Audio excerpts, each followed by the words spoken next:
Microsoft word 2010-এ তৈরি করা কোনো ফাইলকে মাইক্রোসফট ওয়ার্ড 2007 ভার্সনে ওপেন করা যাবে, কিন্তু এর পূর্ববর্তী ভার্সন অর্থাৎ Microsoft Word 2003, Microsoft Word 2000, Microsoft Word XP এগুলোতে ওপেন করা যাবে না। অর্থাৎ মাইক্রোসফট 2007 এবং মাইক্রোসফট 2010 এই দুইটার মধ্যে যে কোনোটায় কোনো ফাইল তৈরি করলে অপরটিতে খুলবে, কিন্তু এর পূর্ববর্তী ভার্সনে অর্থাৎ সর্বশেষ মাইক্রোসফট 2003 পর্যন্ত যে ভার্সনগুলো রয়েছে সেইগুলোতে মাইক্রোসফট ওয়ার্ড 2007 অথবা 2010-এ তৈরি করা কোনো ফাইল খুলবে না। সেক্ষেত্রে এখানে আমি একটা অপশন চেঞ্জ করে দিতে পারি, তাহলে এই ফাইলটা সেখানেও খুলবে। ফাইল মেনু থেকে অপশনসে গিয়ে এখানে সেভে ক্লিক করতে হবে।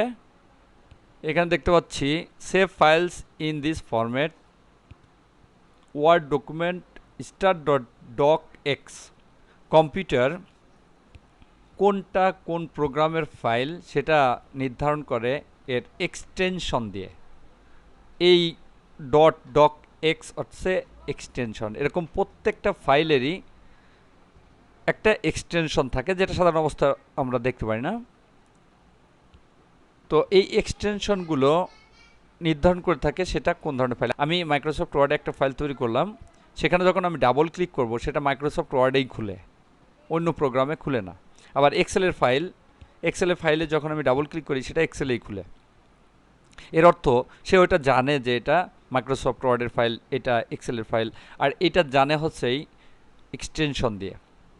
যেমন এক্সেলের এক্সটেনশন হচ্ছে .xlsx।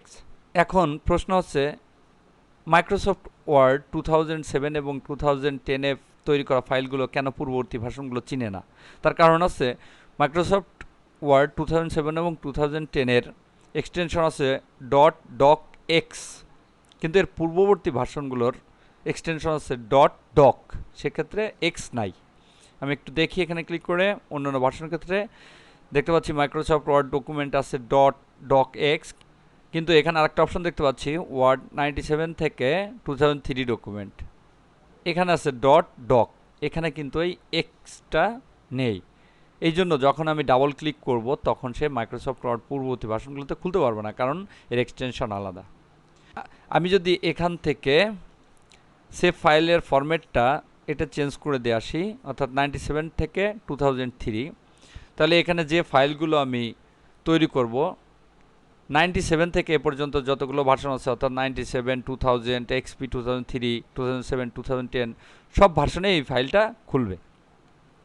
এখন প্রশ্ন আছে মাইক্রোসফট ওয়ার্ড 2007 এবং 2010-এ তৈরি করা কোনো ফাইল পূর্ববর্তী ভার্সনগুলোতে খুলবে না, কিন্তু পূর্ববর্তী ভার্সনগুলোয় তৈরি করা কোনো ফাইল মাইক্রোসফট ওয়ার্ড 2007 এবং 2010-এ খুলবে কিনা? হ্যাঁ, পূর্ববর্তী ভার্সনগুলোতে তৈরি করা যে ফাইলগুলো সেগুলো আবার এই 2007 এবং 2010-এ খুলবে। অর্থাৎ 2007 এবং 10-এ তৈরি করা কোনো ফাইল পূর্ববর্তী ভার্সনে খুলবে না, কিন্তু পূর্ববর্তী ভার্সনগুলোতে তৈরি করা সমস্ত ফাইল 2007 এবং 2010-এ খুলবে। তো আমি এখানে এইটাই চয়েস করে দিলাম। তাহলে এখন এখানে আমি যে ফাইলটা তৈরি করব সেটা এক্সটেনশন .doc দিয়ে দিবে, এক্স আর দিবে না। সেজন্য এই ফাইলটা 97 থেকে এ পর্যন্ত যতগুলো ভার্সন আছে সব ভার্সনেই খুলবে। তো এভাবে আমি এখান থেকে এই ফরম্যাটটা চেঞ্জ করে দিতে পারি। এবং আমরা জানি মাইক্রোসফট ওয়ার্ডে যখন কোনো ফাইল আমি সেভ করব তখন সেটা মাই ডকুমেন্টসে যে সেভ হয় অটোমেটিক্যালি। ওকে দিয়ে আমি টেস্ট করে দেখি, এই সেভে ক্লিক করলে দেখতে পাচ্ছি মাই ডকুমেন্টে সেভ হয়। মাই ডকুমেন্টের অবস্থান থাকে সি ড্রাইভের ভিতর। তো অনেক সময় কোনো কারণে উইন্ডোজের সমস্যার কারণে বা বিভিন্ন কারণে কম্পিউটার ফরম্যাট দেওয়ার প্রয়োজন পড়ে, সেক্ষেত্রে সি ড্রাইভে যত ফাইল থাকবে সে সব ফাইলগুলো মুছে দেবে। তো আমি যদি মাই ডকুমেন্টসে সব ফাইলগুলো সেভ করি আমার প্রয়োজনীয় ফাইলগুলো, তাহলে যখন আমি কম্পিউটার সি ড্রাইভটা ফরম্যাট দেবো সব ফাইলগুলো চলে যাবে, অর্থাৎ মুছে যাবে।